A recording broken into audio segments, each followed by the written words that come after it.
once witnessed the power of humility in the flesh. A few years ago, I was blessed with the opportunity to take a few courses on Scripture at the College of Biblical Studies. This was a late-in-life endeavor, as I was not somebody who grew up reading the Bible, attending Sunday school where we memorized our favorite verses. Needless to say, as I attended each class, I had a sense of being overwhelmed by the content.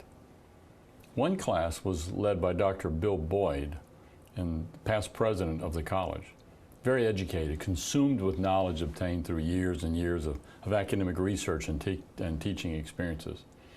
Yet each class period, Dr. Boyd created an environment that was a mixture of pounding headaches for what we're trying to unravel with our feeble brains, and the rush of enlightenment as the subtleties of the points he was trying to convey developed meaning and relevance.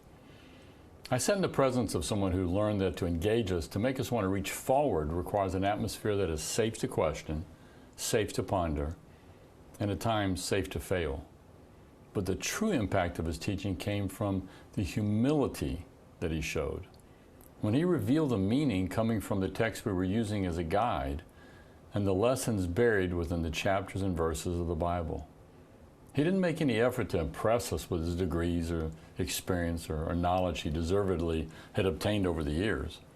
Quite the contrary, he used himself as an example of short-sightedness, of impatience and self-centeredness that each of us possesses, and most go to extremes to try to hide. These examples became a mirror for each in his class to look at our own lives, our own journeys to find true meaning and application of our studies.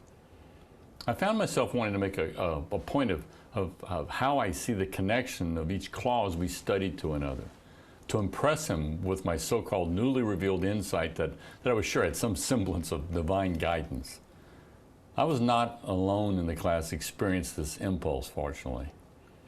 The patience he exuded as he focused on each of us trying to understand our point of view, no matter how far-fetched, was easily read in the twinkle of his eyes and the smile on his face. Instead of pointing out our frail thoughts as meaningless, he gave merit to how we might have come to that conclusion, never putting down our concepts or efforts.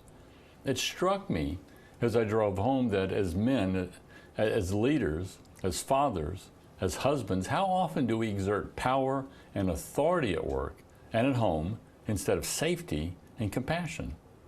How often do we attempt to feel significant by giving direction coupled with how-to mixed with must-do that comes across as ego-driven instead of caretaker? As a man, I struggle with how I'm perceived in my house and in the office. See, I want to be understood. I want my guidance to be followed, my decisions adhered to.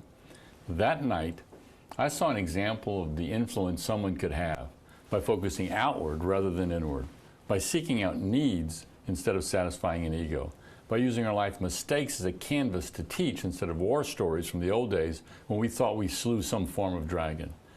There truly is power in humility. Humility is what our families and the people that we're responsible for need from us.